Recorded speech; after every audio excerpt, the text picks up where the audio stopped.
பூமியிலே அரவாணிக்கு ஏன் இந்த போர்க்களம்? திருநங்கைக்கு உலகில் யார் தருவார் அடைக்கலும்? இறைவா உனக்கு கோபமா? நாங்கள் பிறந்ததே மண்ணில் சாபமா? பூமியிலே அரவாணிக்கு ஏன் இந்த போர்க்களம்?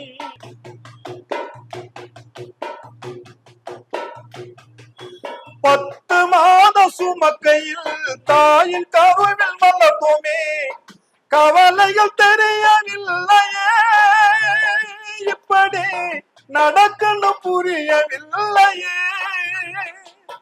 பிறந்தோமே பிறந்தோமே அந்த தாயின் பாசத்தான், வளர்ந்தோமே வளர்ந்தோமே தந்தை அன்பு நேசத்தான்.